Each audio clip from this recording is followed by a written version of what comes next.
Hello, friends. This is another episode of the program Empire of Lies, in which we discuss manipulation and disinformation in the Russian media. Normalization of the unacceptable. Soloviev's latest broadcast isn't just a collection of remarks and insults. It's a coherent pattern of justifications, each link replacing the norm with the exception, and the right with historical justice. 1.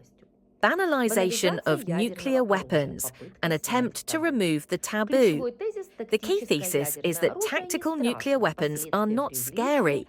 The consequences are exaggerated, radiation is short-lived, and the historical examples of Hiroshima and Nagasaki are used to illustrate their acceptability.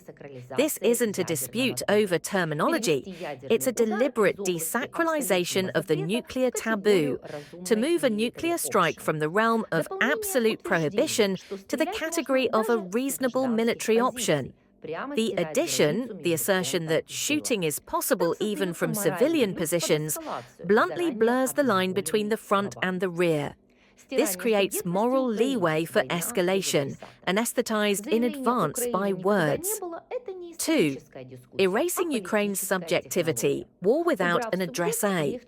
The statement, Ukraine never existed, is not a historical debate, but a political strategy. By removing the subject, it's easier to remove the law. No state equals no sovereignty, no borders, no crime.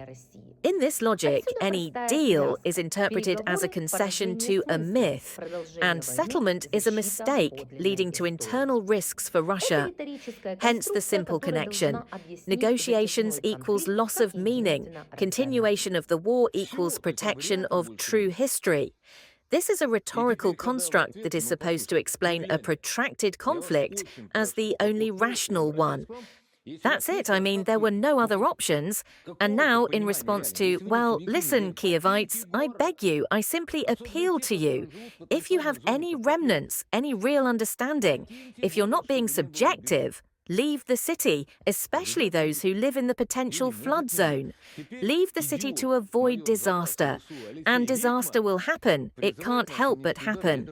Now that idiot, retired Major Alexei Getmer of the Ukrainian Security Service, is calling for us to strike with nuclear weapons. That's it. I mean, I've long proposed using tactical nuclear weapons. They're not scary at all, according to Getmer. Tactical nuclear weapons can be fired even from civilian positions, but at a range of at least 30 to 40 kilometers. And nothing will happen to those firing. No contamination, no casualties, nothing. But a small radio, well, just a powerful explosion. Radioactive contamination, but short-lived. In a few hours, you can move around there cautiously, and in a few days, well, the radiation level will be elevated, but it won't be critical. No radiation sickness. Nothing will happen to people. The danger of nuclear weapons has been exaggerated for years to scare everyone and make the nuclear issue more terrifying. Let's say Hiroshima, Nagasaki, where the American bombs were dropped during World War II. People were living there within a few months, and there's a low incidence of illness there. And people are still living there now, and there's no radioactive ash for thousands of years, nothing. They dropped bombs, people are living there. So what? It's all exaggerated. 3. Economization of war, Europe as a premium market. The next module is the translation of war into the language of markets.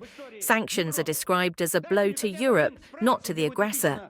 The United States is presented as the beneficiary of a redesigned energy architecture, supplies from Latin America and LNG, as a project to displace Russian gas at the expense of your wallets. War in this picture is not a tragedy, but a mechanism for income redistribution. The target is a European audience. You are paying for a strategy that wasn't yours. The goal here is not analysis, but the erosion of the European consensus. Let them doubt sanctions, support for Kyiv, and the very idea of common rules.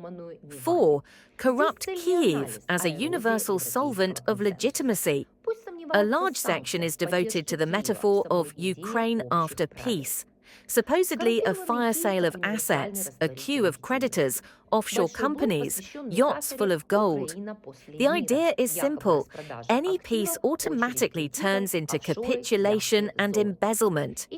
This is a universal argument against negotiations. If a compromise is inevitably corrupt, then it cannot be concluded. The political effect is to preserve war as the only clean option. 5. Intimidation of civilians and normalization of violence. The call for Kyiv residents to leave the city, the forecast of disaster, and the promise of catastrophe, along with talk of a harmless nuclear strike, form a policy of intimidation. Substantively, this means that pressure on the civilian population is seen as an acceptable instrument of war. At the same time, the personal dehumanization of the Ukrainian leadership is heard, which seals any room for negotiation. No one can negotiate with nobodies. 6. Shifting responsibility. The West doesn't feel war.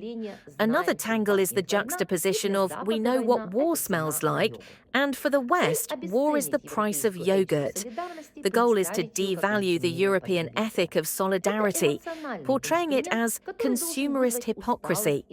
This is an emotional tool designed to induce fatigue and cynicism in the audience.